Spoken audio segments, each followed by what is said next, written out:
Sim, nós já estamos em Obrigada, Maria. gravação, tá? Obrigada, professora. Da nossa live do Café Consciência, terceira edição. As pessoas estão entrando aos poucos.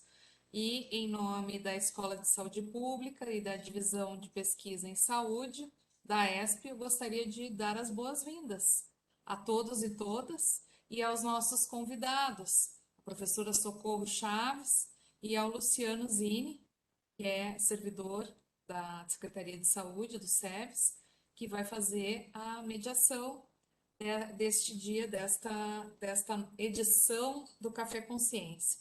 O Café Consciência é uma iniciativa da Divisão de Pesquisa em Saúde, pensando em aproximar pesquisadores e o público em geral de temáticas da ciência. A ciência é tão vasta, né? Há tantos temas que a gente pode discutir e ouvir, né? E esta é uma proposta nova, nós estamos na terceira edição, ainda construindo o nosso público, mas eu quero dizer a todos que é uma grata satisfação ver a adesão aos poucos das pessoas e também o acompanhamento das edições que nós temos gravadas e que ficam lá no YouTube da Escola de Saúde Pública. Então, é um momento no final da tarde, uma vez por mês, geralmente na segunda quarta-feira de cada mês. Nós começaremos esta é a última edição de 2021, terceira e última de 2021, e nós vamos retomar em 2022, daí com um cronograma completo de, de Café Consciência em cada mês, a partir do mês de março. Logo depois do carnaval, vamos começar a ter as edições de 2022. Então, a professora Socorro encerra a terceira edição, né, de 2021 do Café Consciência, né, e seja muito bem-vinda diretamente do Amazonas, né, esta terra bonita, e é um prazer tê-la com a gente. Fuso horário diferente, né, pessoal? Porque ela está uma hora atrás, é isso, professora? Exatamente. Isso. Então, eu gostaria de entregar então a palavra ao Luciano, para que o Luciano se apresente e apresente a nossa convidada da nossa tardezinha, da nosso início de noite. Muito bem-vinda, professora Socorro, e muito obrigada, Luciano, por aceitar o nosso convite para estar com a gente aqui. Bom, boa tarde a todos, sejam bem-vindos, quem está se aproximando para esse Café Consciência, evento da Escola de Saúde Pública, da Divisão de Pesquisa. Muito boa noite, professora Socorro Chaves, bem-vinda. Eu sou especialista em saúde e engenheiro químico da Secretaria Estadual da Saúde desde 2015 e atuo aqui no Programa de Vigilância da Qualidade da Água para Consumo Humano. Eu tenho mestrado na área de agrotóxicos na água e doutorado na área de contaminações químicas e contaminações microbiológicas e avaliação de riscos à saúde. E também participei nesse último processo de revisão do padrão brasileiro de potabilidade, como representante via CONAS de todas as secretarias estaduais de saúde, nesse processo de discussão que foi debatido com mais de 40 instituições de pesquisa, avaliando e atualizando o padrão de potabilidade brasileiro, né? Eu vou fazer, então, uma apresentação da professora antes de passar a palavra para ela. Então, a professora Maria Perpétua Socorro Rodrigues Chaves é professora titular da Federal do Amazonas, possui graduação em Serviço Social pela Universidade Federal do Amazonas, mestrado em Sociologia Rural pela UFPB, doutorado em Política Científica e Tecnológica pela Unicamp, e doutorado pela França, em Paris, nas áreas de concentração de Sociologia da Ciência, Economia Política, Nova Economia e Ciência Política. Coordenadora do Grupo Interdisciplinar de Estudos Socioambientais e de Desenvolvimento de Tecnologias Apropriadas na Amazônia, Grupo Interação, com pesquisas na área de Ciências Sociais Aplicadas e Sociologia sobre as temáticas populações tradicionais, sustentabilidade, políticas públicas, inovação e tecnologia social e cultural. pró-reitora de Inovação Tecnológica da Universidade Federal de Amazonas, de 2011 a 2017. Coordenadora geral do Parque Científico e Tecnológico para a Inclusão Social, Rede de Pesquisa, Extensão e Inovação Tecnológica, entre 2010 e 2017, e coordenadora do Observatório de Economia Criativa do Estado do Amazonas, entre 2013 e 2019. Então, professora Socorro Chaves, muito bem-vinda, obrigado pela sua participação, e passo a palavra para a gente poder ter essa primeira abertura da sua fala, e depois eu volto para poder estar fazendo a mediação e para dar continuidade no nosso Café com Ciência. Eu estou muito emocionada, muito grata por esse momento, por essa oportunidade. Quero agradecer à professora Beline, que fez a indicação. Quero também cumprimentar com muito carinho a doutora Karen, né, pela forma que está nos recebendo aqui, que está me recebendo aqui, e também, de maneira especial, quem está conduzindo esse momento, né, que é o doutor Luciano, e quero dizer para vocês assim que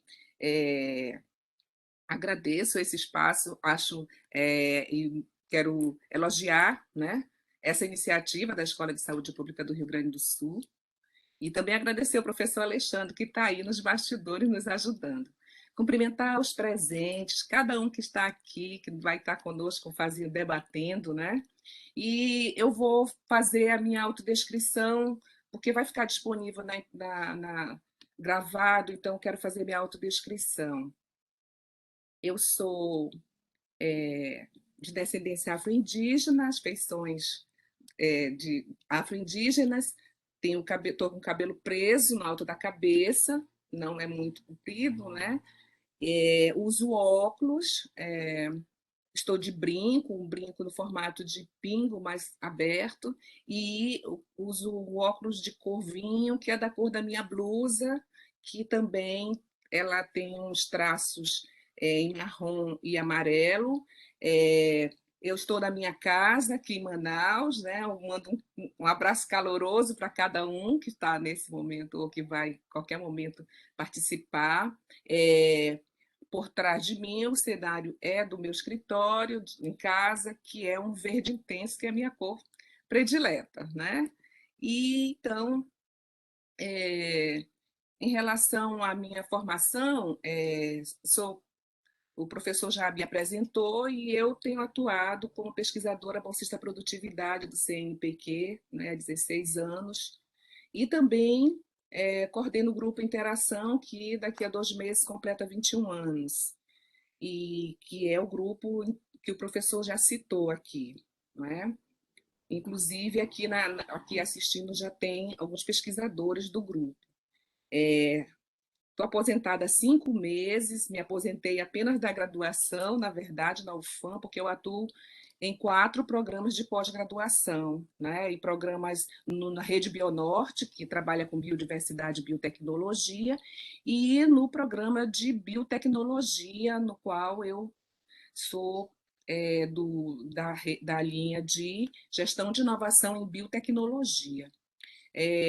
Participo de várias redes, nós coordenamos e participamos de várias redes de pesquisas nacionais e internacionais.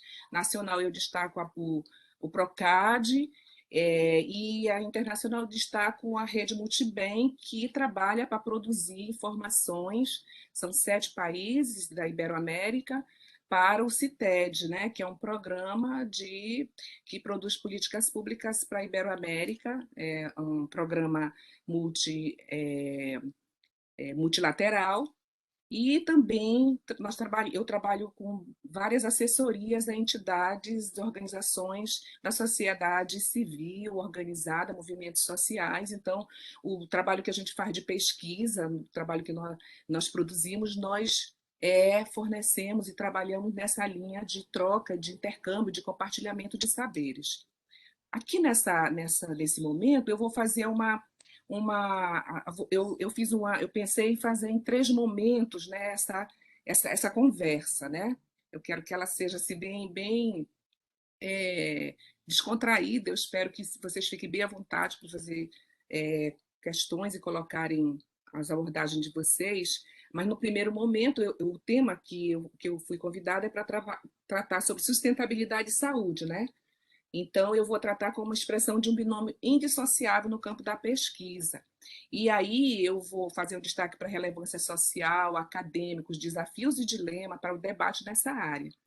Na sequência de exposição da seguinte maneira: a primeira parte eu vou discutir, eu vou mostrar para vocês o conceito de sustentabilidade que a gente adota em pesquisa, faço uma breve contextualização e mostro como foi a sua emergência, a base teórico-prática do conceito que nós utilizamos. A segunda parte eu focalizo resumidamente a conjuntura atual, né, a global e a brasileira, os desafios e dilemas que nós estamos vivenciando. E na terceira parte eu apresento algumas premissas e áreas da ciência que associam sustentabilidade e saúde, né? Então é dessa maneira que eu penso trabalhar. E aí eu já inicio dizendo para todos, né, que, na verdade, o uso dos termos sustentabilidade, desenvolvimento sustentável, já nos apresenta uma armadilha, né? Porque requer muito cuidado para que a gente possa evitar, né, ou adotar como sinônimo, porque não são sinônimos, né? E mais, o risco muito grande de se adotar ou se partilhar posições que, na verdade, são manipulações discursivas, né? Então, haja visto que há diversos acordos entre setores, entre fações de classe, que usam esses conceitos como elementos chaves para formular um discurso politicamente correto, que coloca-se como solução para todas as mazelas, verdade apaziguadora, redentora, numa intencional manipulação política, né? Na tentativa de camuflar as contradições do sistema que se expressa no modelo de produção e consumo na sociedade, né? Então, é muito importante a gente ter muito cuidado com qual referência nós trabalhamos. Então, eu vou trabalhar numa postura crítica, eu adoto uma postura crítica no nosso trabalho, é um desafio pertinente e impertinente, né? Porque a gente formular estudos e análises qualificadas, né, para o enfrentamento das problemáticas contemporâneas que estão passando por um agravamento, um aprofundamento e uma complexidade indescritível, isso nos desafia na construção de base para um novo modelo de desenvolvimento, usando esse conceito, né, da sustentabilidade, e também uma crítica ao próprio paradigma de ciência que nós adotamos. Então, nesse sentido, é que eu vou trabalhar aqui.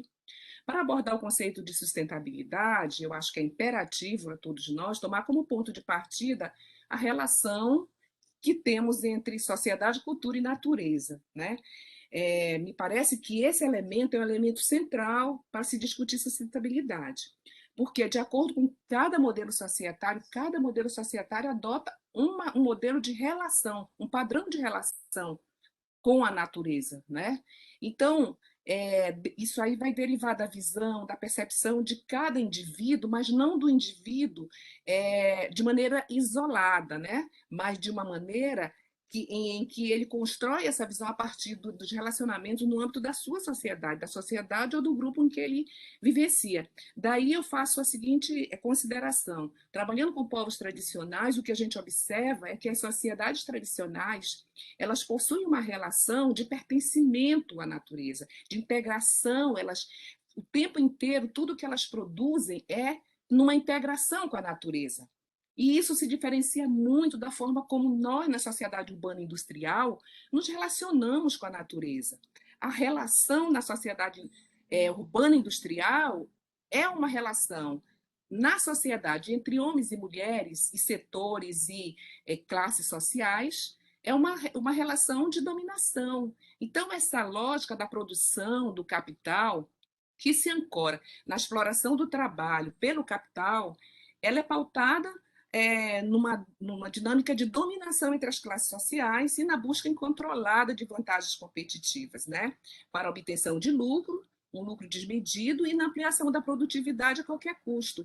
E nós fomos criados dentro dessa postura de consumo, né, e de produção, no qual nós não nos sentimos pertencentes, não temos essa relação de pertencimento com a natureza. Isso a gente vai aprender, né, em determinado momento que, claro, sem ela nós não podemos viver, mas nós somos trabalhados como indivíduo no âmbito dessa sociedade a perceber de modo separado essa relação. A relação dos homens entre si, mulheres entre si, essa relação de dominação em relação aos recursos da natureza, se torna uma relação de exploração, ou seja, pautada no mesmo modelo que a sociedade adota, né?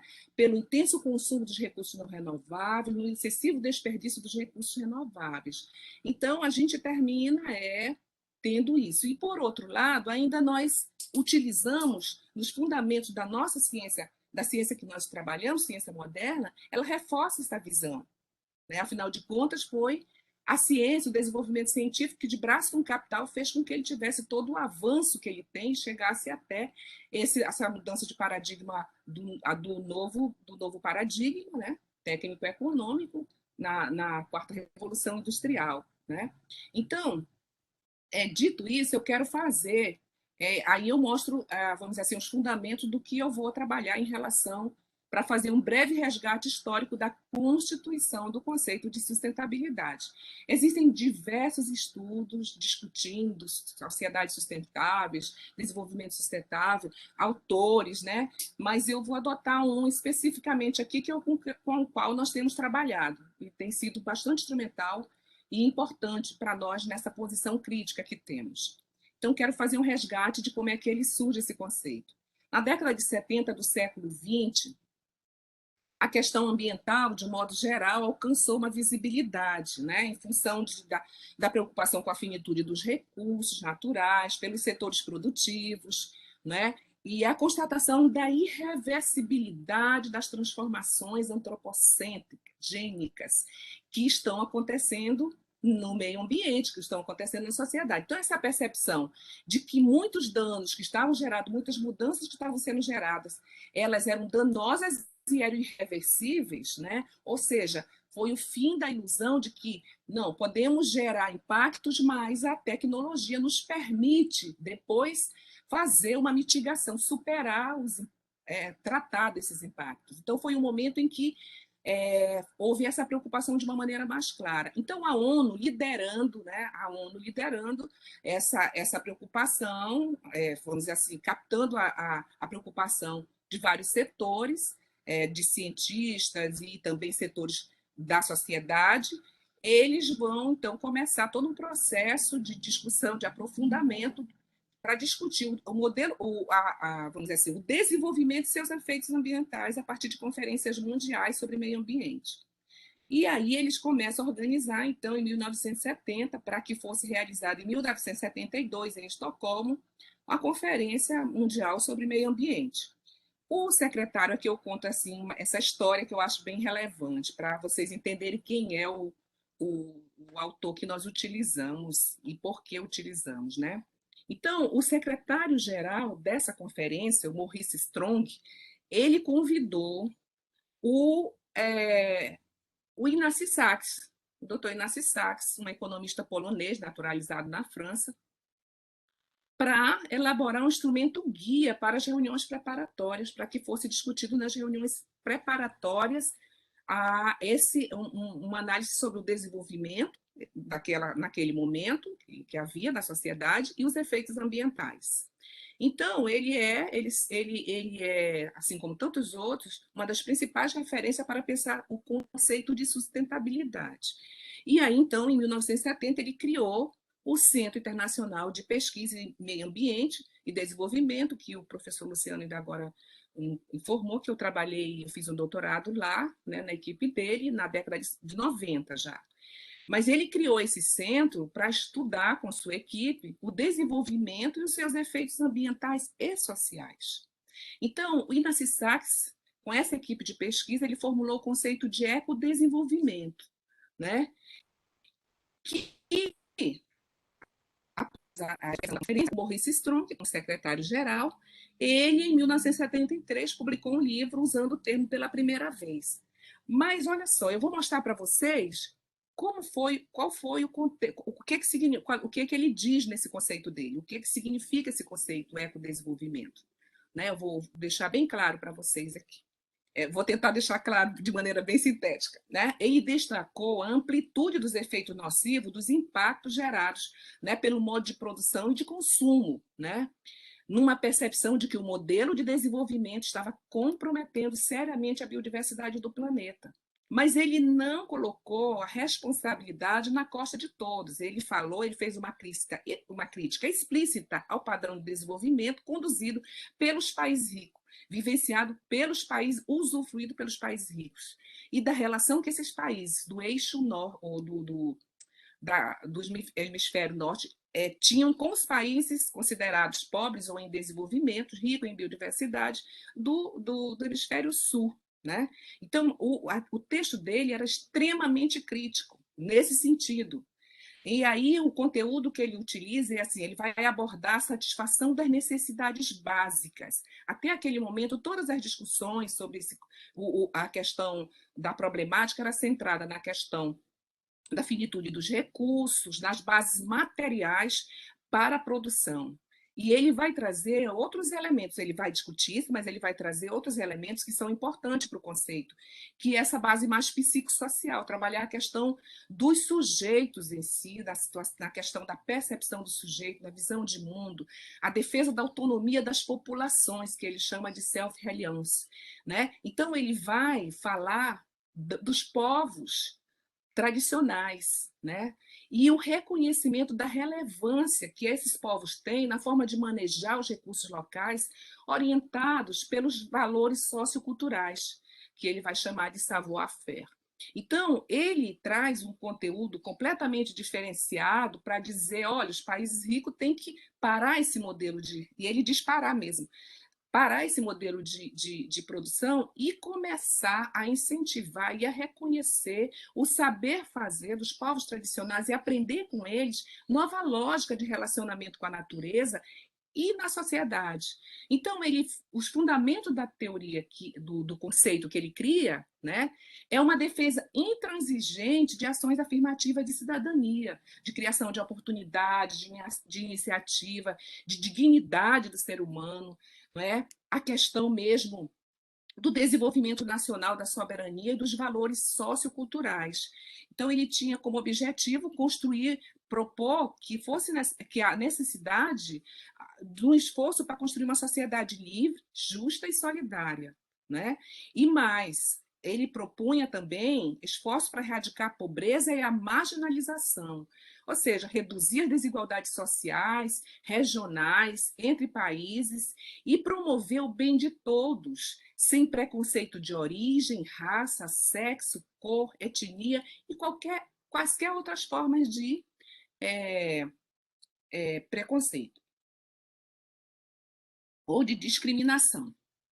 A estratégia que ele propunha ele não só fez esse discurso crítico, mas ele não só criou bases, criou as ideias, formulou as ideias, a parte teórica, mas ele também fez proposta prática. Então, a proposta dele é teórico-prática, tem elementos que são bem concretos para serem adotados por políticas públicas ou nas ações dos grupos. Né? Então, ele vai propor a criação de ecozonas para apoiar os sujeitos sociais na implementação de suas melhores práticas no uso dos recursos específicos de cada território, para que assim pudesse potencializar o atendimento às necessidades básicas de seus habitantes, além de salvaguardar e proteger suas formas de organização socioculturais. Ou seja, ao invés de homogeneizar tudo, se todos os modelos de sociedade, de grupos sociais se transformassem o modelo de produção deles em produção de lucro, produção capitalista, que eles pudessem manter as suas formas de produção em modelos diferenciados, como os povos tradicionais utilizam, né? Não de exploração dos recursos, uso do recurso, mas com conservação, né? E proteção a partir da preservação daqueles que são mais sensíveis. Né? Então, de modo que garanta a gestão racional dos recursos, reduzindo ao mínimo os efeitos ambientais negativos e potencializando e replicando os resultados positivos, com conservação duradoura e aproveitamento dos recursos dos ecossistemas locais e propondo apoio, né, ao desenvolvimento de tecnologias apropriadas, tecnologias sociais, que atendessem a esses objetivos, Ou seja, o que ele propõe? Ele propõe uma aliança entre os saberes tradicionais e os saberes técnico-científicos, né? Então, a meta, então, dele, com essas proposições, elas vão preconizar a construção de um sistema social que garanta a segurança social, o desenvolvimento com sustentabilidade, pela consciência dos indivíduos, da sociedade, do limite da nave espacial, que ele chama nave espacial para o planeta Terra, né? E da fragilidade dos seus equilíbrios ecológicos globais. Então, essa é a posição dele. Então, com isso, nos aparece uma questão bastante relevante, que é a contraposição às críticas efetuadas por Idaci Sachs. Então, se Idaci Sachs, se esse texto foi trabalhado na conferência de 72, nós não vemos a difusão dessas informações de uma maneira maior junto à sociedade. Nós vamos ver um relatório que faz muito mais sucesso, que foi mais divulgado, e que traz o conceito de desenvolvimento sustentável, que se contrapõe à perspectiva de Idaci Sachs, que é o relatório Brundtland, né? Porque a conferência foi secretariada pela Gro Brundtland, a primeira-ministra da Noruega, né? E daí surgiu o livro Nosso Futuro Comum, que foi traduzido para todos os países, para grande parte para outras línguas, que foi lançado em 1987. Então, a Comissão Mundial do Meio Ambiente e Desenvolvimento divulgou o máximo, porque ela delimitou o conceito de desenvolvimento sustentável, delimitou um conceito que é o que todo mundo sabe de cor e utiliza, né? Que é aquele que satisfaz a necessidade do presente sem comprometer a capacidade das gerações futuras satisfazer as suas próprias necessidades. Esse conceito ele se tornou um corolário. Todo mundo usa, todos os setores usam, porque ele se tornou, de fato, um sofisma, que ele é usado por todos com interesses inconciliáveis até, setores que se opõem, inclusive, ou são inconciliáveis. Então, na década de 90 do século XX, a Organização Mundial de Saúde ela reconheceu a saúde ambiental, né, como um novo campo da saúde pública, considerando, né, a abrangência, passou a considerar a abrangência de todos os fatores em relação à saúde, os físicos, químicos, biológicos, os fatores externos ao ser humano, né, e aos fatores também que influenciam seus comportamentos. E aí envolvendo avaliação e controle desses fatores ambientais que podem afetar a saúde. Então, o passo da Organização Mundial da Saúde ela vai acontecer só na década de 90, né, que vai abranger mais, vai construir esse conceito.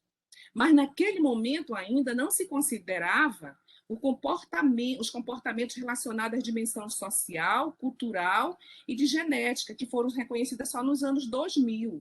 Então, é assim, né? Esse reconhecimento andou a passos lentos, e eu acho que uma questão que eu entendo que é um ponto central nesse debate é que nesse momento, até, vamos dizer assim, o início da década, ou o início desse milênio, né, ainda havia uma controvérsia científica entre os cientistas, né, em relação ao reconhecimento da crise socioambiental e das mudanças climáticas no mundo. Aliás, ainda existem, né? Existe até questionamento em relação à questão da forma da Terra, imagina aí das mudanças climáticas, né? E principalmente como resultado das ações antrópicas, ou seja, do modelo de produção e de consumo. Muitos pesquisadores defendiam que não, que eram essas mudanças que estavam ocorrendo ou que poderiam acontecer, faziam parte do processo natural do movimento da Terra em relação aos outros planetas, em relação ao Sol, né? Mas hoje já se reconhece, já se predomina, né, o reconhecimento da crise socioambiental, né? E assim as conferências foram seguindo avançando, propondo soluções e metas de desenvolvimento, né? Então a gente vai perceber claramente que ao adentrar no século XXI, logo no primeiro momento foi criado, né, a ONU conduziu a discussão para a constituição dos Objetivos de Desenvolvimento do Milênio, com 8 objetivos. Desses 8 objetivos, 4 são relativos ou tratam em relação à questão da saúde, né? Então, é importante a gente perceber que aí a saúde ganha, possui, é reconhecida como elemento central do desenvolvimento, seja do desenvolvimento sustentável, conceito de sustentabilidade. Daí nós tivemos também, em 2015, aí uma delimitação dos objetivos do milênio para os objetivos do desenvolvimento sustentável, né? Que foi a Agenda 2030, com 17 objetivos, 169 metas, e aí foi estabelecido um pacto local global que foi feito da ONU com os países. Então, o Brasil entra nesse pacto local e no estabelecimento de uma série de políticas, né? E aí foram estabelecido também um período até prévio, no caso, até 2021 e aí e até 2030. Então, bom, nesse sentido, eu quero mostrar para vocês agora, já mostrando assim, de maneira breve, a constituição do conceito e esses andamentos das conferências. Agora, eu queria passar para caracterizar um pouco, né, assim, a sociedade que nós estamos vivendo, né? Então, o François Chesnais, ele vai dizer que o que nós estamos enfrentando aqui é o processo de mundialização do capital, né? Que foi instaurado na década de 80 e que adentra o século 21, trazendo todos os problemas que já tinha constituído lá e nós e foi acrescentando outro. Escancara, ele diz que ela vai escancarar a face desumana das guerras impulsionadas pelos núcleos de poder mundial. Né? E aí a gente percebe a intensificação da questão social no mundo, a regressão dos direitos sociais, que vão comprometer a própria dinâmica e organização das diversas profissões, a organização do trabalho, e patrocinando perdas assim, expressivas na esfera da proteção social para extensos segmentos sociais.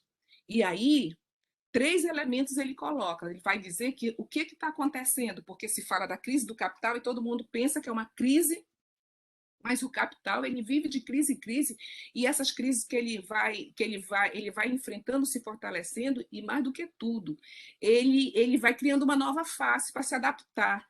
Né? Então, o que a gente percebe? Uma superacumulação do capital financeiro. Então, essa fração do capital financeiro passa a ter um domínio muito, ser a fração do capital que domina, né? E não o capital produtivo, que sem precedente na história, ou seja, a capacidade de movimentar investimentos especulativos fictícios no mundo inteiro. Né? Outra coisa, uma outra característica é a superprodução. Ou seja, produção de mercadorias, as commodities, com a destruição do patrimônio natural, com a redução do emprego. Ou seja, ampliou a produção, mas em razão de ter ampliado o seu parque tecnológico, as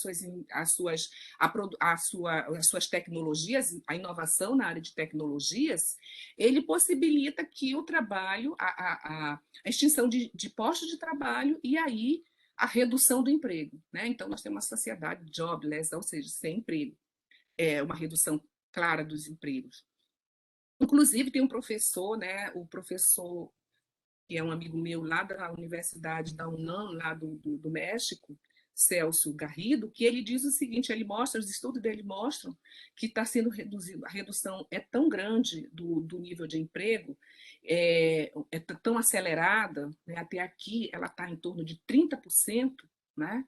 E desse total que ainda está no emprego, uma boa parcela ainda é de emprego, é emprego sem direitos sociais, né? É a autoexploração do trabalhador, exige a autoexploração do trabalhador. Então, o que nós vamos ver é uma superexploração. Então, é superprodução, superexploração e superacumulação. Na superexploração, nós vemos a precarização do trabalho, a insegurança, a vulnerabilidade do trabalho e das condições de vida. O que configura uma efetiva, não só crise socioambiental, mas uma crise já reconhecida como uma crise civilizatória, ou seja, nós estamos em risco, está sendo posta em risco a própria civilização, porque nós vivemos numa sociedade do risco, a sociedade do desperdício, num tempo de incertezas, democracia em risco, né? E assim, a redução mesmo do escopo democrático e mais o espraiamento da onda conservadora, reacionária e ultraneoliberal, que acirra e aprofunda a problemática moldadas pelas relações de poder. Então, sobre o aquecimento global, ser fomentado pelo modo de produção e consumo na sociedade capitalista, no campo da ciência e de diversos governos ainda prevalecem controvérsias científicas e políticas. Então, a gente percebe que está tão escancarado, mas, ao mesmo tempo, né, a gente encontra vários setores, vários governos negando a existência dessas problemáticas. Então, o que é que nós vemos em termos de avanço hoje? O reconhecimento de um expressivo quantitativo de pesquisadores de que as mudanças climáticas atingem primeiro e com maior impacto os países e comunidades empobrecidas. Hoje já há dados suficientes para a gente reconhecer isso. Né, dos povos que são vulneráveis dos trópicos, em função das limitações das condições que possui para enfrentar as condições, vamos dizer assim, climáticas críticas, né, tendo em vista a existência de profundas desigualdades existentes. Isso é o próprio reconhecimento da ONU e de vários pesquisadores. Dentre as principais ações antrópicas constam as atividades industriais e agrícolas, com a criação de gado, o uso de agrotóxicos, que contamina, né, os recursos hídricos e o solo e também o alimento, o desmatamento, a queima de floresta, vegetações, tipos de transporte, né, e com uso de combustíveis fósseis, geração de energia a partir do uso de combustíveis fósseis, o petróleo, gás natural, biomassa, carvão vegetal, as formas de descarte de resíduos, né, residenciais, pela situação da falta de tratamento desse resíduo, o consumo perdulário entre classes sociais abastadas. Então, nós vemos classes sociais que morrem por excesso de comida, ou cidadãos que morrem por excesso de comida e outros morrendo por falta de comida, né? Então, essas ações elas causam alteração da temperatura do planeta, assolam diversos segmentos sociais e ecossistemas em nível global, afetando os ciclos naturais, potencializando os danos ambientais, tais como a perda de espécies da fauna e da flora, ocasionando a propagação de vetores de novas doenças e o recrudescimento de outras doenças já consideradas erradicadas, né? Cuja incidência, endemias e pandemias que nós estamos enfrentando são associadas às vulnerabilidades, fruto das desigualdades sociais, além da escassez, da fome, que incidem e gerando riscos à vida, agravos e morte, né? Então, a gente está vendo isso. Em países pobres, 90 a 95% das populações não possuem um esgoto adequado, saneamento, tem acesso a saneamento básico adequado. 70% dos resíduos industriais são despejados sem tratamento em águas, em mananciais, nos rios e seus tributários, que poderiam estar sendo usados em abastecimento. Mais de 250 milhões de pessoas por ano são afetadas por doenças ligadas à água. 50% dos leitos dos hospitais são ocupados por pessoas que sofreram algum tipo de doença por veiculação hídrica. Em torno de 6 mil crianças morrem por dia por doenças ligadas à água. 2,2 milhões de pessoas morrem por ano, né? Associada à questão do saneamento da água. Então, 18% da população terrestre, ou seja, 1,1 bilhão, não tem acesso à água potável. E os investimentos, assim, o que a gente observa? Papel importante do Estado nesse processo, mas a postura negacionista de alguns governos é uma cortina de fumaça usada para evitar a responsabilização e o compromisso em adotar ações políticas para coibir os países e setores que contribuem para o aquecimento global. E no Brasil? No Brasil, na nossa Constituição, né, nós temos a Constituição assegura que a saúde é direito de todos, é dever do Estado, garantida mediante políticas públicas, sociais e econômicas que visem, artigo 196, a redução de doenças e de outros agravos ao acesso universal e igualitário das ações e serviços para sua promoção e proteção e recuperação.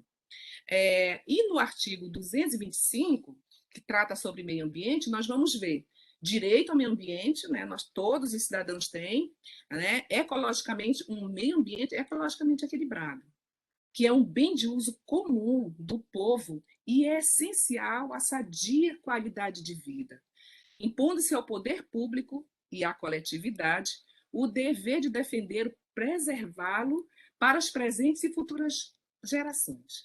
Ou seja, tudo que nós não estamos conseguindo observar neste momento de maneira efetiva.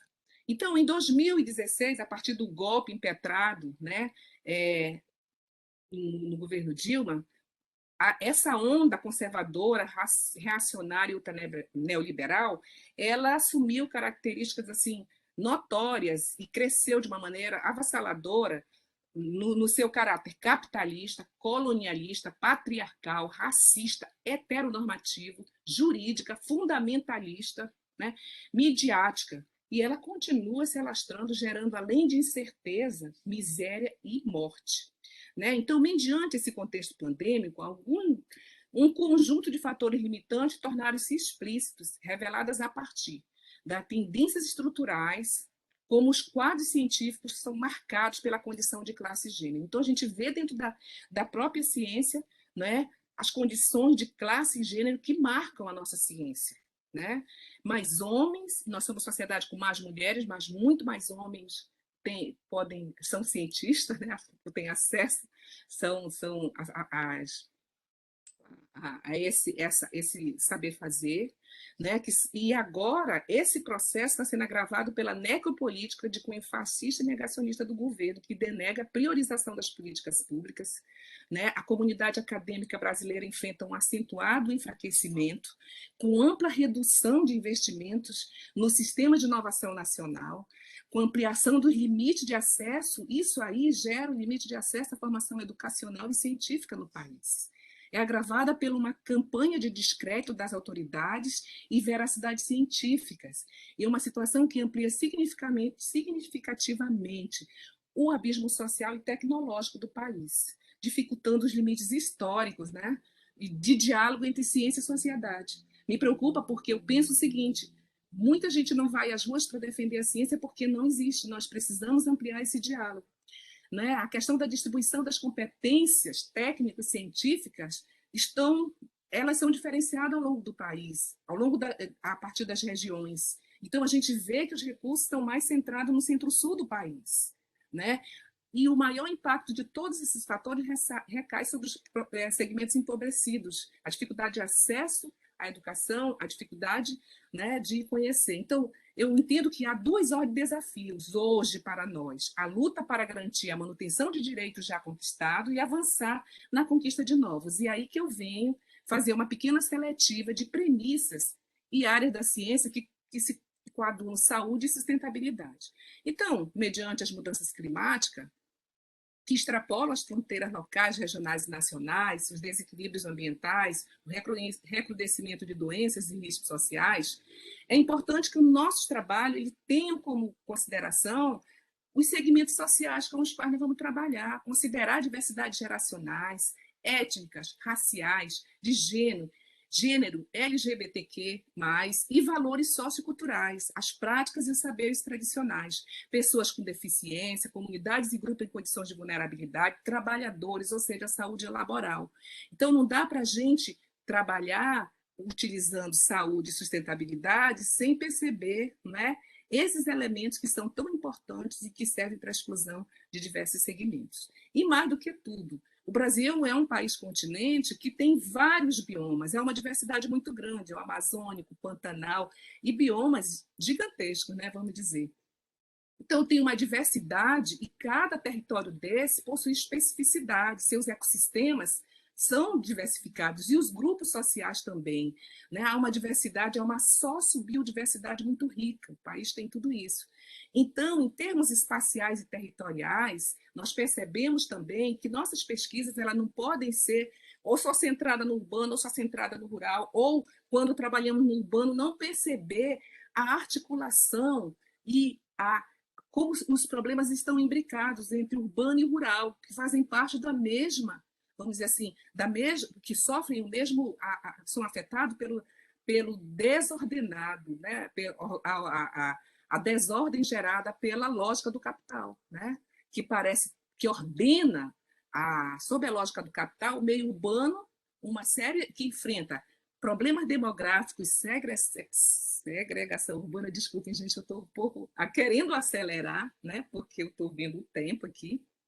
E então, a gente percebe a distribuição desigual dos espaços, dominado pelo processo de gentrificação, ruralização, conurbação, megalópole, macrocefalismo urbano, que segrega a populações pobres em áreas degradadas, sujeita a parcela expressiva da população e uma notória negação do direito à cidadania, à moradia e à qualidade de vida. Então, nossas pesquisas precisam refletir isso, né? Tem que tratar e trazer elementos sobre isso.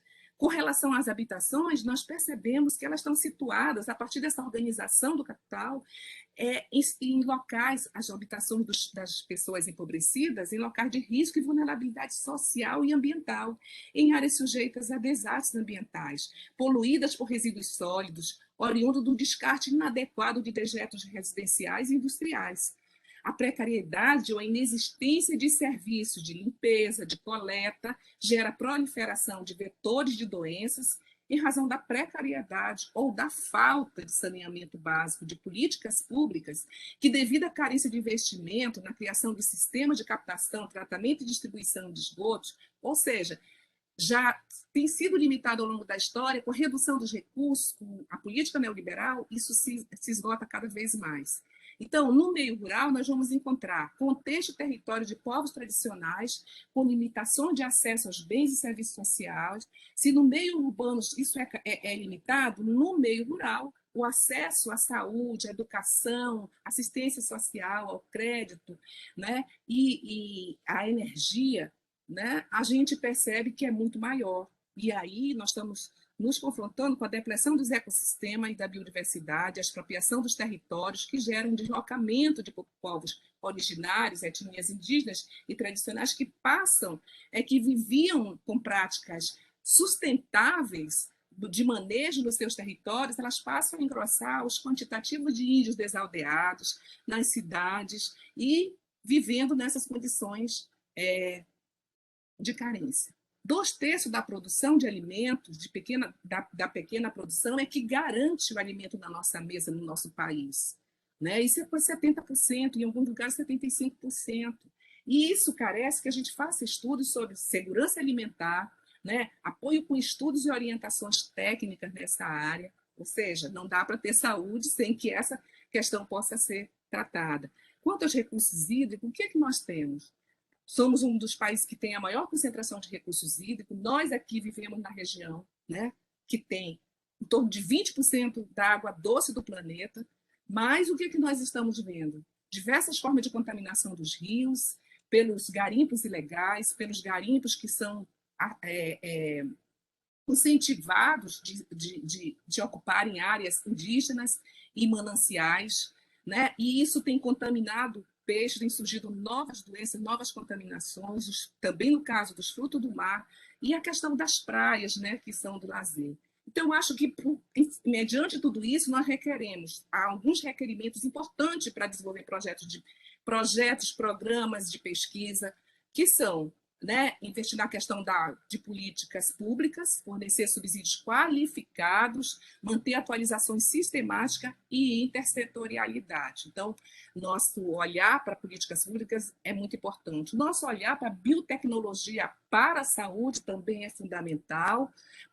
A política de desenvolvimento da biotecnologia abrange a diversidade de recursos naturais e ela tem também um conjunto de áreas, e as principais áreas estratégias, a área saúde humana, agropecuária, industrial e ambiental, e as áreas prioritárias nos segmentos da saúde humana, vacina, hemoderivados, biomateriais, kits de diagnóstico, a questão dos hormônios, a insulina humana, enfim, novas biomoléculas. Professora Socorro, só para a gente organizar aqui a questão do tempo, é 7:07, eu não sei quanto tempo a senhora precisaria ainda para poder concluir. Já vou entrar na parte da conclusão. Tá, então, perfeito. o que é que a gente precisa? A gente precisa também investir em princípio de precaução e biossegurança, né? Para a questão da prevenção, controle, redução e mitigação. E, mais do que tudo, na perspectiva de saúde coletiva, né? E nessa associação entre ciências, a questão da interdisciplinaridade, saúde coletiva, ela dialoga muito com as ciências sociais. Então, as minhas considerações finais são as seguintes: vale reconhecer que a problemática socioambiental é parte integrante, indissociável da questão social, pois os impactos, né, ambientais atingem todos, mas impacta muito mais os pobres e vulneráveis, ameaça seus direitos pela resposta limitada de governos, empresas e cidadãos. Então, é preciso a gente tentar identificar quais são as lacunas de conhecimento que exigem, que estão predominando, para avançar em termos teórico-prático, para obter subsídios, tanto para a formação, para o processo de formação, as academias têm essa responsabilidade, um reposicionamento da ciência, para subsidiar políticas públicas e para instrumentalizar os profissionais no campo. Uma associação entre a qualidade de vida humana e dos ecossistemas, com informações qualificadas para a construção de soluções para atender às necessidades de reprodução física e social das populações. Entendo também que a gente tem que pensar a questão das ações preventivas e de mitigação dos impactos sociais negativos, com ações que são afirmativas, que garantam segurança institucional, social, alimentar, ambiental.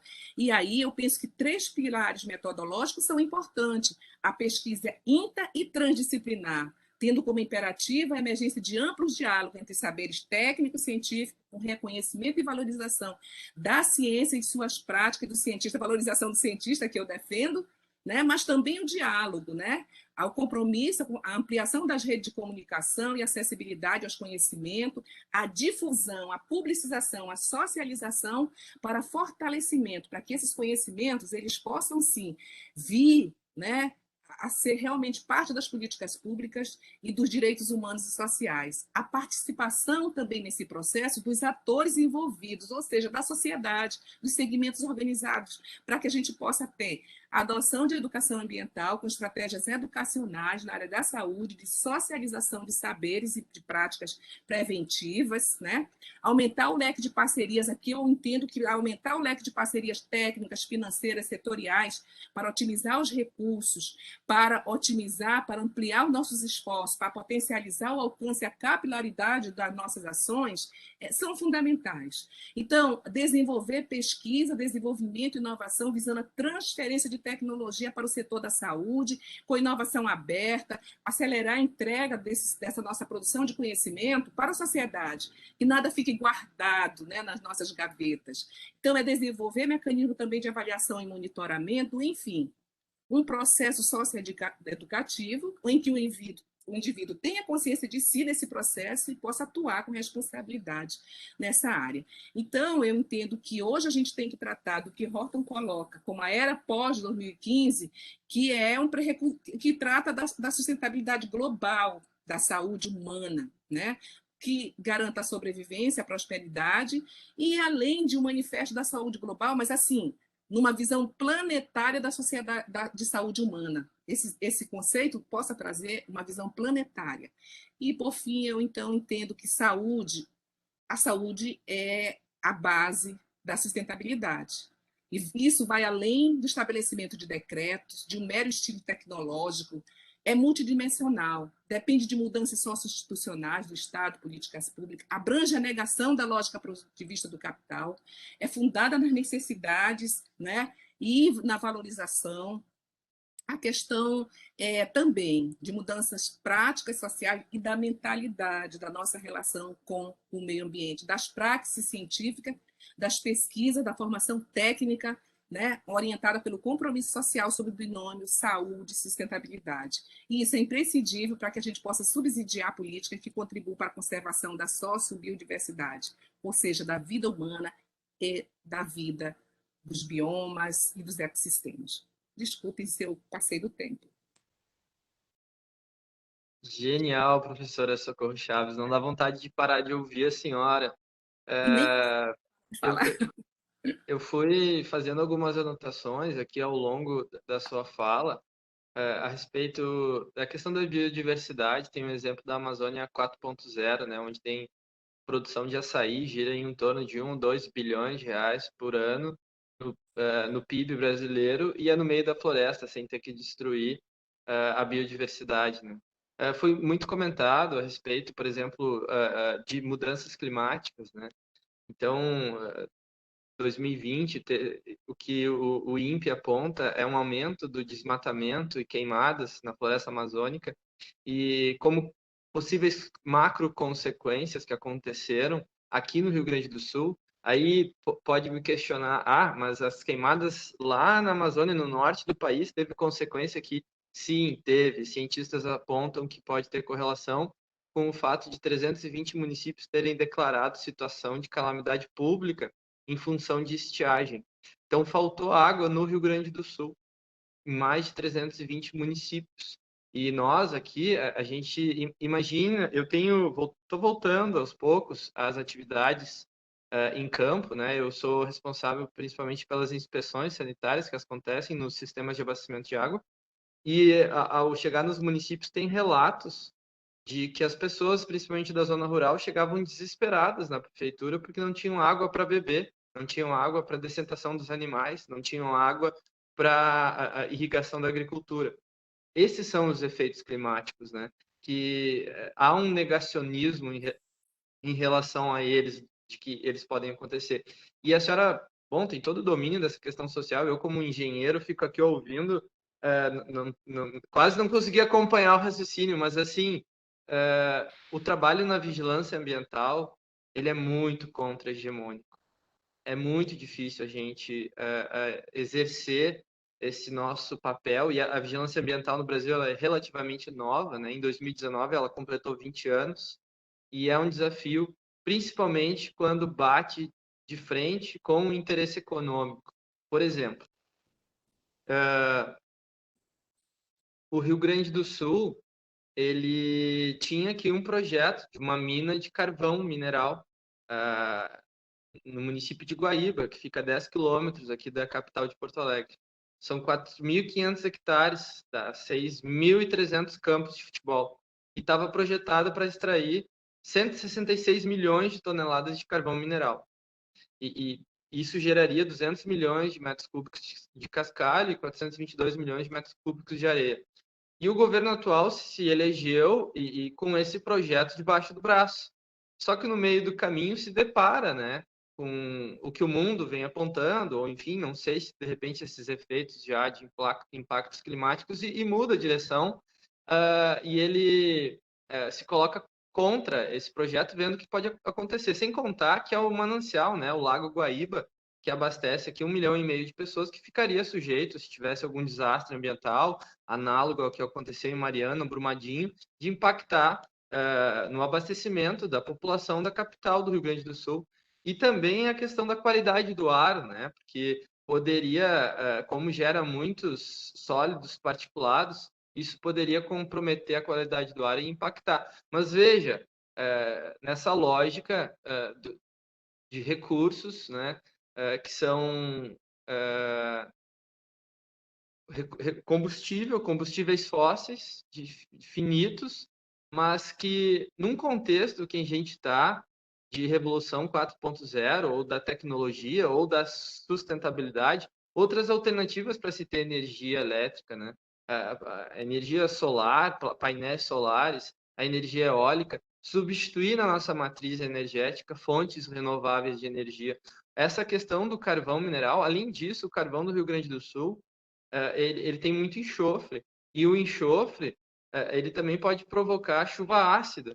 Então, e colocaria em risco, inclusive, a infraestrutura dos prédios, enfim, por a chuva ácida que poderia estar impactando, né? Então, tem várias problemáticas aí que muitas vezes não se tem o tempo de poder aprofundar. Ainda bem que agora o projeto, né, pelo visto, ficou mais para lá do que para cá. Foi comentado muito também a respeito da questão da fome, né? Olha que curioso, o Brasil é um país que produz alimentos para 1 bilhão de pessoas no mundo, e a gente está aqui com a fome de volta na realidade dos nossos brasileiros, né? 15 milhões de brasileiros hoje passam fome e 80 milhões de brasileiros estão em situação de insegurança alimentar. Olha que emergência isso. E a senhora contrapõe na questão da desigualdade, de que tem gente que morre por excesso de comida. Sim, a questão da diabetes, a questão da obesidade, né? Que a gente na saúde pública acompanha com a questão dos indicadores das doenças crônicas, são efeitos dessa questão do excesso de alimentos por um lado e de outras pessoas que estão morrendo de fome. Hoje mesmo teve um podcast, O Assunto, eu costumo ou intercalar entre O Assunto, a Folha de São Paulo, falava de uma realidade do interior do Rio Grande do Norte, onde os animais morrendo de fome lá, né? E as pessoas matam os animais que estão morrendo de fome para matar a sua fome. Olha que coisa forte, né? Brasil 2021. E quem estava sendo entrevistado e apresentando hoje, falando que tem relatos, inclusive, de sinais de canibalismo que começam a aparecer nesse tipo de situação, que por mais que tenha uma rejeição assim, do senso comum, da cultura da sociedade, o canibalismo, né? Mas em situações extremas acabam né, tendo essas situações extremas, que é muito triste, né? A respeito de desastres naturais, eu participei de 3 seminários nacionais da vigilância ambiental no Ministério da Saúde, e eles colocam na vigilância ambiental para as próximas décadas como uma das áreas prioritárias, né? O que mais vai gerar demanda para nós na saúde. A gente já teve aí alguns exemplos, né? A senhora comentou dessa situação de vulnerabilidade social, onde ou tu tem enchentes ou tu tem estiagens. Quando tu tem enchentes, a proliferação de animais, vetores, a questão das doenças, conecta também com o saneamento básico, que é a área que eu mais atuo, né? 100 milhões de brasileiros não têm acesso ao esgoto tratado. Esse esgoto vai parar bruto no ambiente. E as consequências disso são, de fato, diretamente relacionadas com a saúde, mas não só com a saúde, né? Porque as pessoas, na medida em que adoecem, elas também têm uma perda na economia, porque elas têm que deixar de ir para o seu ambiente de trabalho, tem perda na educação, porque as crianças acabam adoecendo e deixando de ir para a escola. Então, se tu for mensurar o impacto social e econômico que tem pelo déficit de saneamento básico no Brasil, esse valor é muito alto, com certeza muito maior do que os 700 bilhões que precisaria ser investido para poder universalizar o saneamento básico no Brasil, né? E a questão da saúde, que a senhora também coloca como central e faz muito bem essa conexão entre saúde e sustentabilidade, eu queria chamar a atenção, eu gosto bastante de números, né? Como engenheiro, o engenheiro gosta de números, né? O orçamento do Ministério da Saúde brasileiro gira em torno de 700 bilhões de reais. Mas o dinheiro que circula na área da saúde no Brasil é 800 bilhões, quando tu compara a saúde privada, enfim. Então, 800 bilhões de reais gira em torno da área da saúde. E o PIB brasileiro é 3 trilhões. Então, a gente tem quase 1/3 do PIB na área da saúde, para ver o quanto a senhora tem razão quando diz que a saúde é central, né? Só que o quanto a gente está jogando desse dinheiro fora em função de talvez não estar atuando na questão da prevenção ou na questão de sustentabilidade, né? Essa visão que a senhora também coloca do capital, né? Quando tu tem que tomar uma decisão em relação a uma medida, o que vai ter maior peso? É a medida econômica ou a medida de risco à saúde? Quando a gente não consegue mensurar a longo prazo, o econômico acaba se sobrepondo. Por exemplo, a gente tem causas evitáveis de câncer que estão relacionadas aos contaminantes ambientais, né? Contaminantes químicos que são carcinogênicos. Pensem quantos municípios têm a questão de postos de combustíveis. Quantos desses municípios tiveram substâncias aromáticas por uma contaminação naquele solo e qual é o mapeamento disso, qual é a população que está em risco, ou mesmo um polo petroquímico, enfim. E um polo petroquímico, ele movimenta muito dinheiro. E quando tu tem esse tipo de desastre ambiental,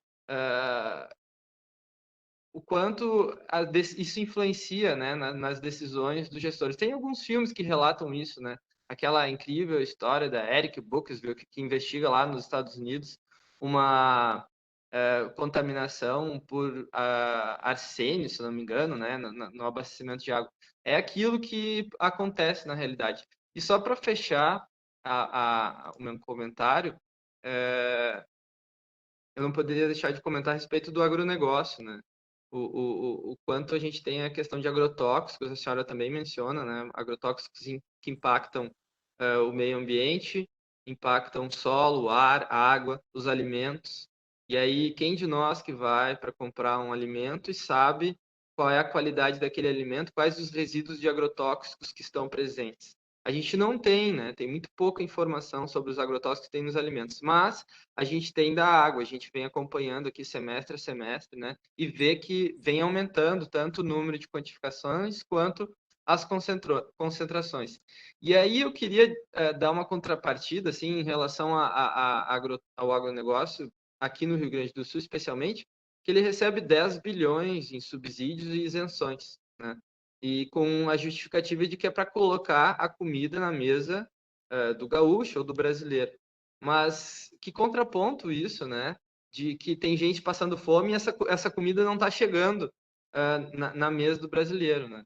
E em relação, Socorro, aqui no Rio Grande do Sul, os agrotóxicos eles são isentos. Então, o Estado deixa de arrecadar 200 milhões de reais por ano, porque agrotóxicos são isentos de impostos.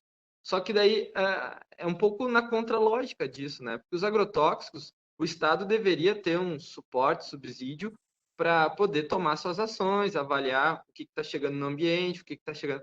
E a gente simplesmente isenta. E aí é uma dificuldade do setor saúde de poder ter uma infraestrutura laboratorial para analisar na água, analisar nos alimentos. E só para fechar, assim, conectando também com a questão de mudanças climáticas, a agricultura sofre com as mudanças. A agricultura ajuda a provocar as mudanças climáticas, com desmatamento, com queimadas, e a agricultura também sofre com os efeitos das mudanças climáticas, porque eles precisam de água para irrigação. Então, no Rio Grande do Sul, eles lançaram agora, né, avançaram na agricultura, 200 milhões de projeto para irrigação. E aí eu questionaria, né, no balanço hídrico, será que a gente vai chegar num ponto que não vai ter água para o gaúcho beber? Né? Mas é um questionamento que eu acho que é importante de ser feito. A cidade de São Paulo, capital, já sofreu esse efeito, né, em 2016. Ficou do nada sem água para 10 milhões de pessoas e é um desespero social, né? E eu acho que a gente fica sujeito a ter essa realidade com macrofenômenos, né, de efeitos climáticos. Mas, para não falar só de desgraça, e dizer que a resposta pode estar também na solução, pode ser dado para a nossa comunidade científica. A gente tem uma professora aqui do Instituto de Física da Universidade Federal do Rio Grande do Sul, que ganhou um prêmio. Ela faz parte da academia, é membro da Academia Mundial de Ciência. Ela simplesmente, eu vou tentar ser bem breve para explicar esse achado dela que é incrível, que levou ela como uma das 20 mulheres mais influentes da ciência mundial. Ela simplesmente descobriu como tratar a água do mar para ela ser potável só por um processo físico, sem ter o custo energético. É genial. E isso pode ser a solução, né, para os nossos problemas, principalmente para aqueles municípios que estiverem na costa, né, no litoral. Rio Brasil, né, cheio de capitais no litoral. E também, professora Socorro, como pesquisador, né, apesar de ser um pesquisador aplicado, né, Karen, aqui na saúde, agora entrou como nossa competência aqui do SEVES fazer pesquisa aplicada para a área da saúde. Eu lamento muito a redução de investimentos em pesquisa e endosso a sua fala, Socorro. De 2020 para 2021, foram reduzidos 11 bilhões para 7 bilhões o orçamento de ciência e tecnologia brasileiro. Isso tem consequência direta na redução de número de projetos, de número de bolsas.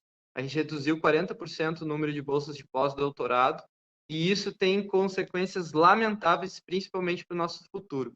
E conecto com sustentabilidade, né? Porque o Brasil, com a biodiversidade que tem dependência para estar vendo o valor dessa biodiversidade, esses investimentos, esses projetos de pesquisa, né? Para conectar meio ambiente, saúde e sustentabilidade. Então, muito obrigado pela sua participação. E aí, eu não sei, Karen, se eu passo a palavra para a dona Socorro comentar, como é que funciona o bate-volta do café. Então, nós estamos aqui com. Eu fiz aqui uma. No bate-papo, enquanto vocês estavam aqui fazendo, né, tu estavas fazendo essa brilhante síntese da construção que a professora Socorro foi tecendo, né, esta costura, né, é, esta criação desse tecido, né, dessa conversa. Então eu fui perguntando se as pessoas tinham algumas perguntas, mas tá todo mundo atento ouvindo e acompanhando, e nós temos aqui alguns elogios aqui. Abrimos, né, o espaço para as pessoas perguntarem, mas temos várias pessoas aqui que estão prestigiando, né, o evento, e há um espaço para as pessoas se pronunciarem, tanto parabenizando quanto para algum questionamento, alguma pergunta, porque, na verdade, a fala da professora Socorro, ela veio numa construção histórica, né? Histórica daquilo que vem acontecendo com o nosso meio ambiente, e depois ela nos mostrou um pouco do contexto atual. E eu quero dizer para o Luciano que eu tive que usar a água do Espaço Morto, lá da represa Billings, né? Eu vivi isto, vivi várias vezes. Então, não é uma realidade que está longe das pessoas, né? E há um impacto certo das questões ambientais e que envolvem as questões da saúde, as questões políticas enfim, muitas outras articulações, como diz a Camila, entre a saúde e a sustentabilidade. Então, eu gostaria de perguntar se, dentre o grupo que está assistindo, nós estamos gravando esta live, ela vai poder ser acessada depois pelo YouTube da Escola, né, de Saúde Pública. Se alguém gostaria de se manifestar, seja parabenizando a professora Socorro, seja com alguma pergunta, né, uma contribuição.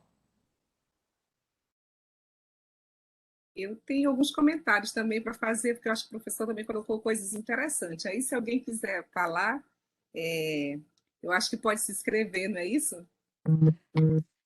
A gente se inscreve. Eu queria falar, como eu disse lá no começo, eu me sinto culpada, no bom sentido de sugerir o nome da professora Socorro. Eu acho que se não tem perguntas é porque eu acho que eu também estou impactada, né? Pela densidade dessa discussão. Então, a professora Socorro, primeiro, agradecer muito a todo esse arcabouço de conhecimento que a senhora trouxe para nós, você trouxe, enfim, para nós. E dizer que, assim, eu estava ali escutando, estava pensando que bom que o Luciano está aqui, né? Porque o Luciano veio lá da água. E agora, ouvindo o Luciano, eu digo, mas fechou assim, ralhos com bugalhos. Foi sensacional a fala de vocês dois.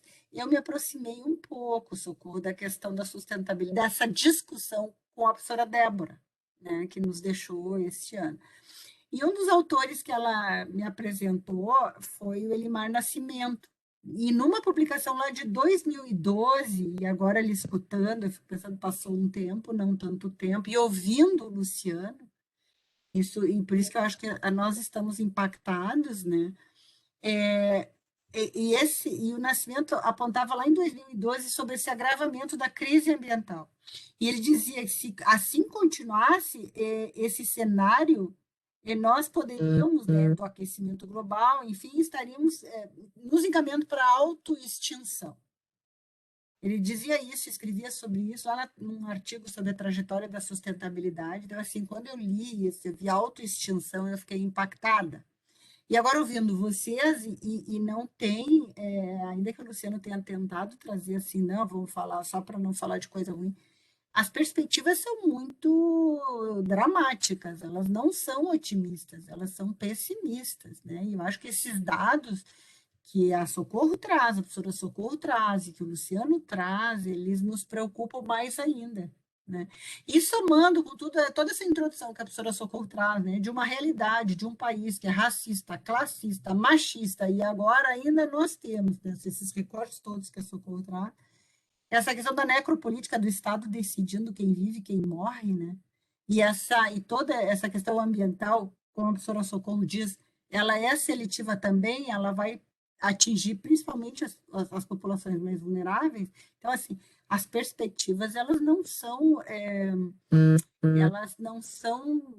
não estou conseguindo achar um termo, eu não queria adjetivar. E daí eu me lembrei, eu vi um filósofo falando em um outro momento, não era sustentabilidade, mas eu me lembrei, ele disse que ele diz, e daí eu não sei, né, mas era um filósofo de muito reconhecimento, ele dizia que perguntaram para Aristóteles, né? Lá na época da polis. A esperança, e Aristóteles teria respondido, a esperança, mas não para nós. E quando eu escuto a seriedade dessa discussão, eu acho que nós, profissionais, pesquisadores, nós temos que discutir neste nível, não é a romantização da realidade. Realmente, eu fico pensando se há esperança, né? E se eu não vou ter que concordar lá com Aristóteles quando ele escreveu isso há muitos anos. Mas, de qualquer forma, eu queria parabenizar vocês dois. Foi sensacional. Que bom tê-la aqui, Socorro. Que bom tê-lo, Luciano. E agora que eu não te conhecia, te descobrimos, te cataremos, né? De também, para trabalhar conosco na ESP, né, Karen e Terezinha. Obrigada, gente. Olha, gente, eu acho vocês assim muito gentis comigo, sabe?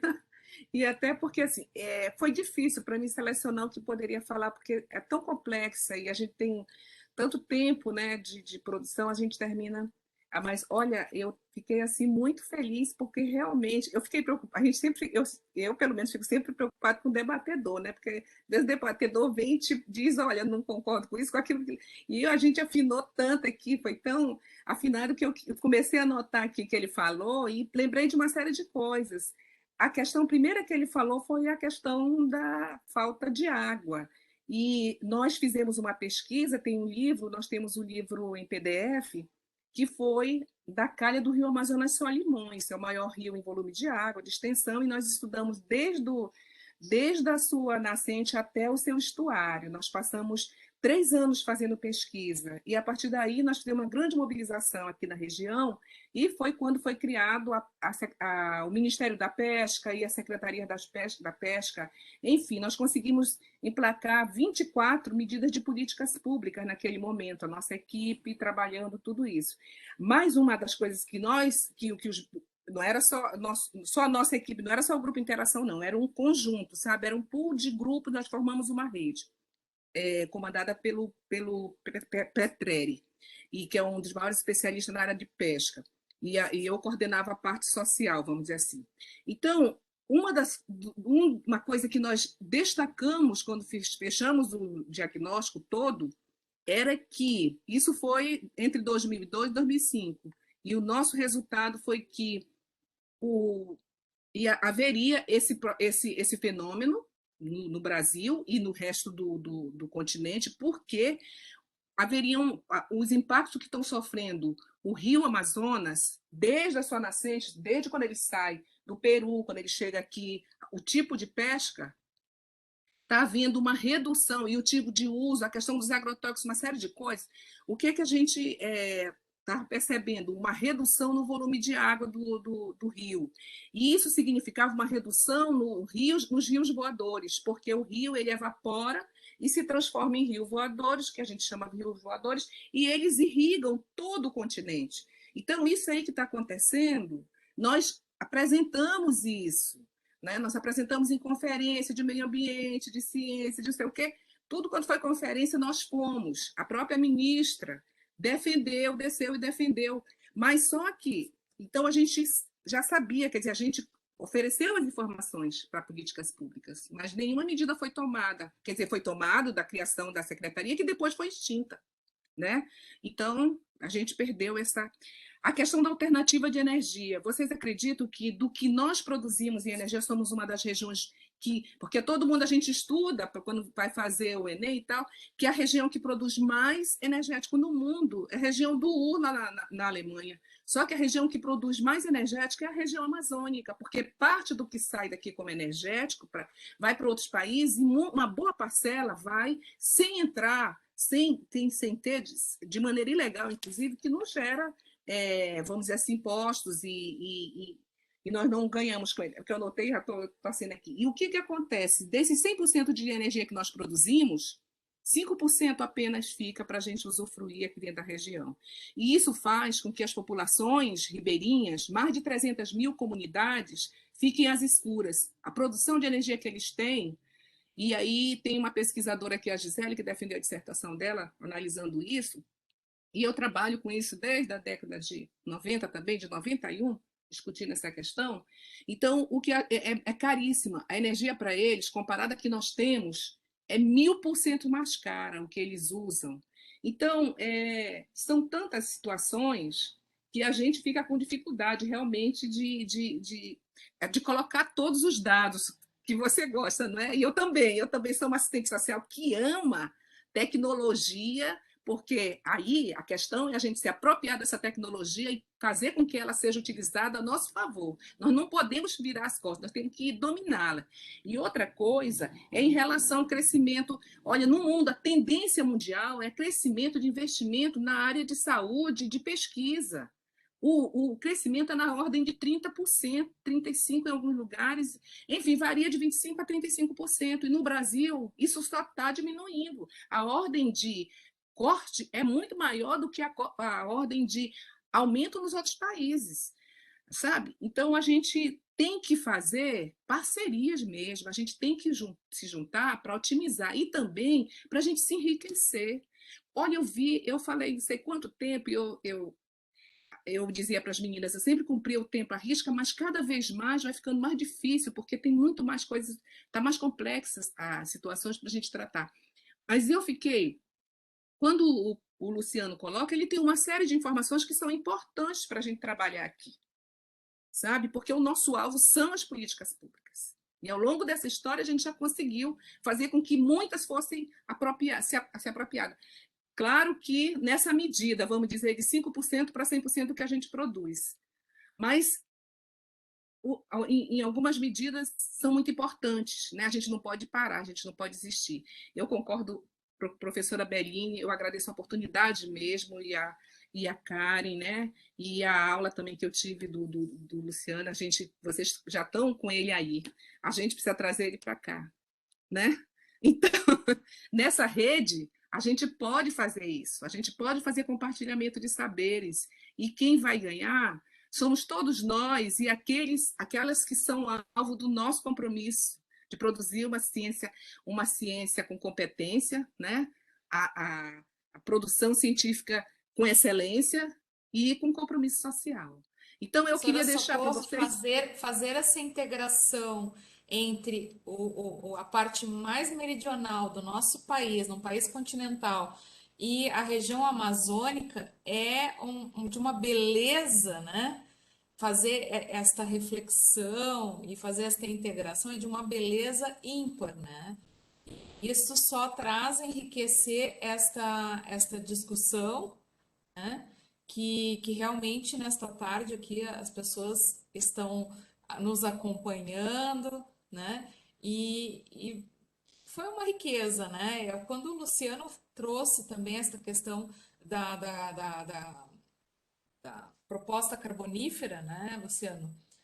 Que estava aí pairando sobre o nosso presente, né? Eu fiquei pensando enquanto tu falavas do grande presente que Porto Alegre recebeu, que foi a integração das pessoas com o rio, né? Com o lago, né?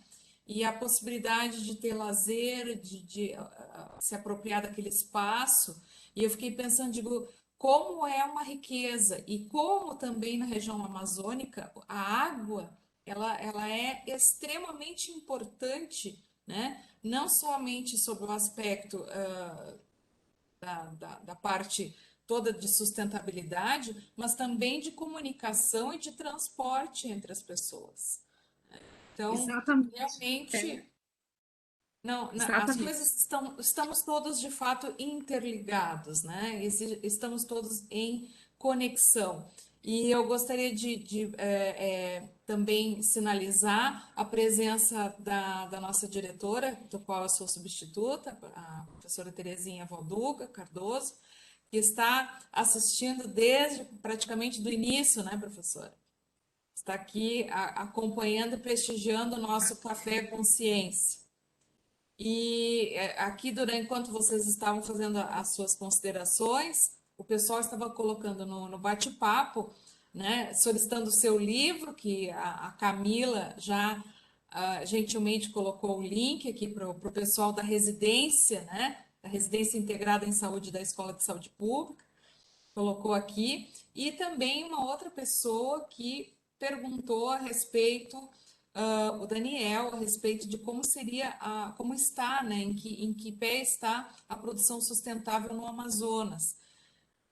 Então, foram algumas das considerações que a gente pontuou aqui.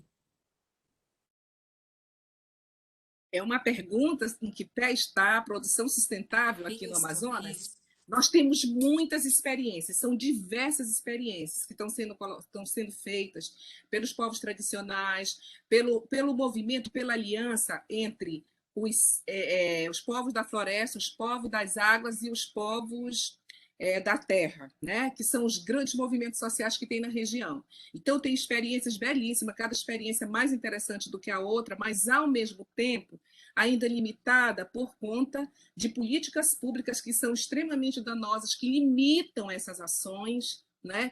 Que limitam grandemente o uso do território, expropria territórios. Então, assim, do ponto de vista da organização dos movimentos sociais, essa aliança entre esses povos, que sempre foi histórica, que desde a década de 80 ela se constituiu, o movimento indígena cresceu muito.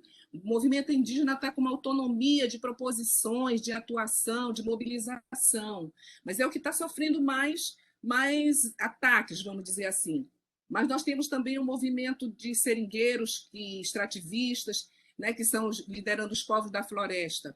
E a gente vai, então, perceber que há um conjunto de manifestações, de experiências que são extremamente relevantes, tanto do ponto de vista da produção científica, né? de várias instituições produzindo, para mostrar, são diversos casos de organização, de inovações sociais, de inovações, de formas de organizações com fins sociais, são inúmeras, sabe?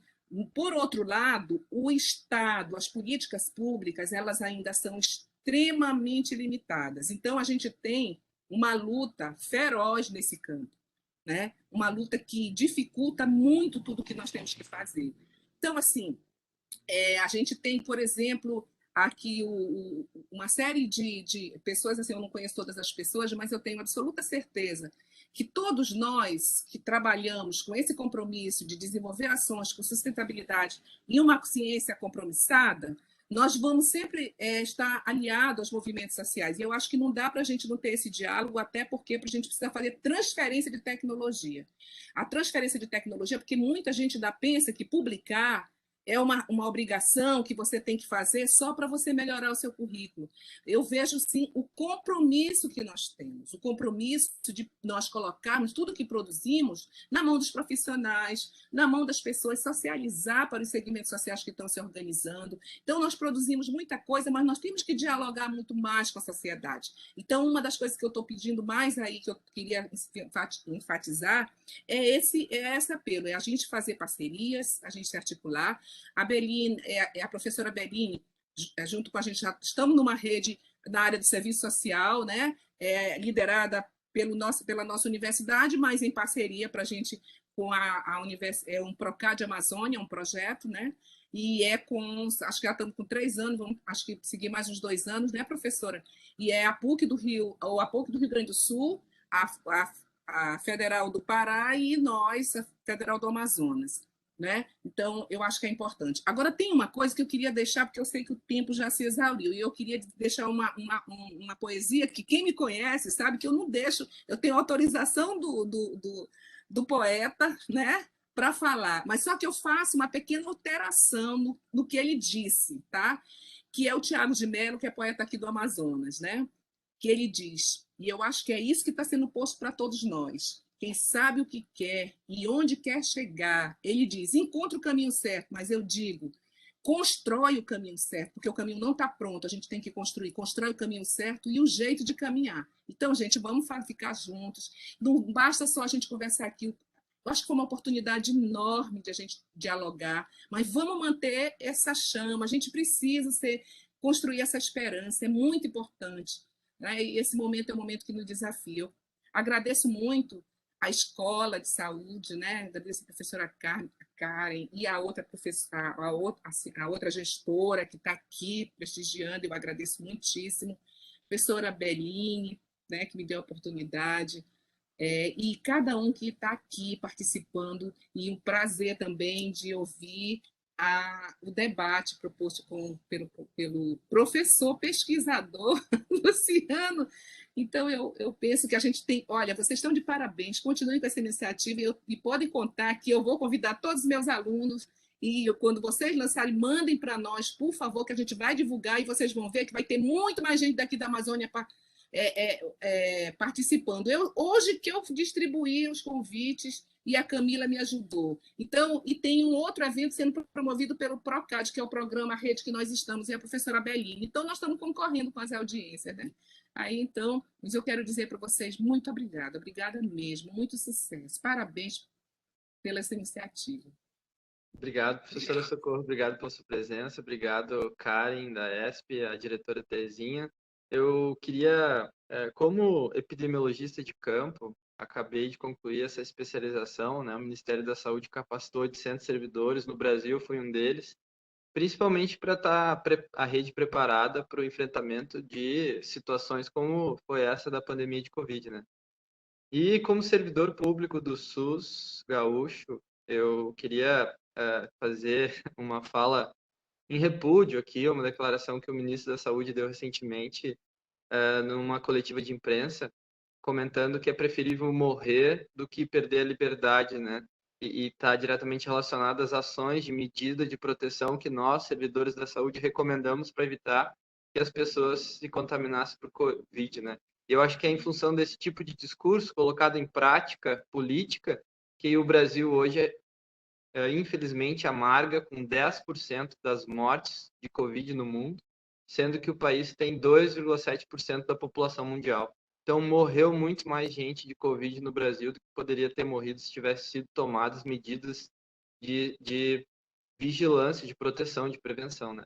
E para professora Socorro, ao invés de finalizar citando uma poesia, eu acho que eu vou preferir finalizar citando a Constituição Federal, o artigo 225, que diz que todos têm direito ao meio ambiente ecologicamente equilibrado, bem de uso comum do povo e essencial à sadia qualidade de vida, impondo-se ao poder público e à coletividade o dever de defendê-lo e preservá-lo para as presentes e futuras gerações. Eu acho que essa questão de futuras gerações vai muito de encontro à sua fala aqui hoje, principalmente sustentabilidade. Então, obrigado pelo convite, obrigado pela participação e fico à disposição sempre que precisarem.